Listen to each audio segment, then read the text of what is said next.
Do you know when it comes down to doing security years ago? Do you know one of the most difficult things that I ended up having to learn? Because understand too, the hilarious part is, imagine people going ahead and liking to fat shame you. And it's like, dude, how about this? Alright, let's take a look. Alright, I'm wearing a gray tank top. And literally, I look like I got my chest puffed out. Straight up burpee body. Alright? If you want to go ahead and crack jokes, can't really fat shame me anymore. I mean, shit, if you want to call me Uniab or some shit like that, fair game. Not wrong. You know? If you want to be like, that morose motherfucker looks like when he's wearing gray tank top, like he's got Oogie Boogie trying to get a word in edgewise, but he won't shed his fucking dick sucker. Cool. Cool. You know?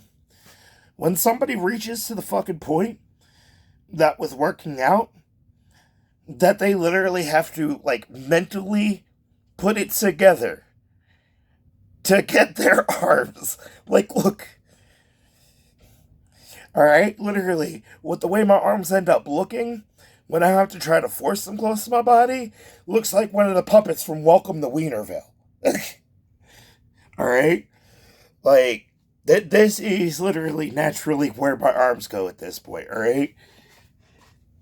Like, Quasimodo looking motherfucker. There you go. There you go. That fair game. But what I'm saying though,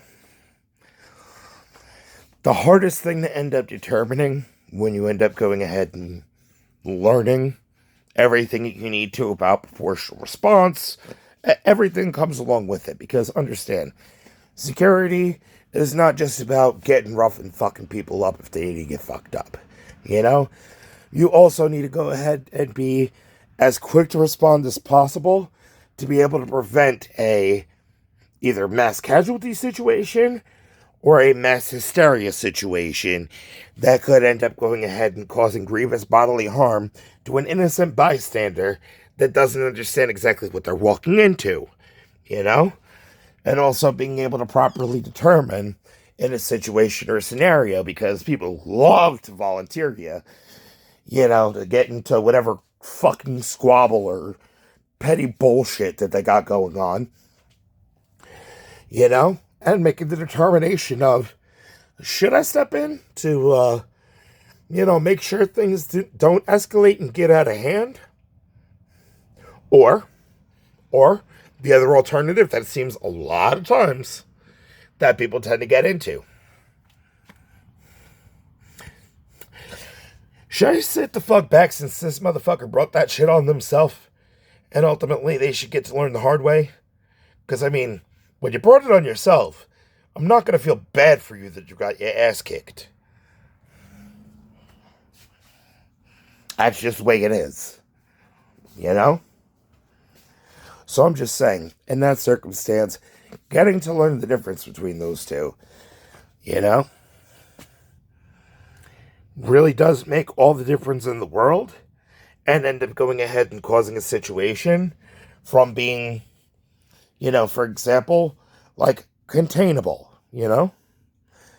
like, and getting out of hand. So, I'm just saying, if you're not able to go ahead and, come to that determination, examining your environment, it's kind of difficult to be able to say that somebody can go ahead and, make their determination on what another individual's actual intent is, unless in some way or another they have found the proof of premeditation.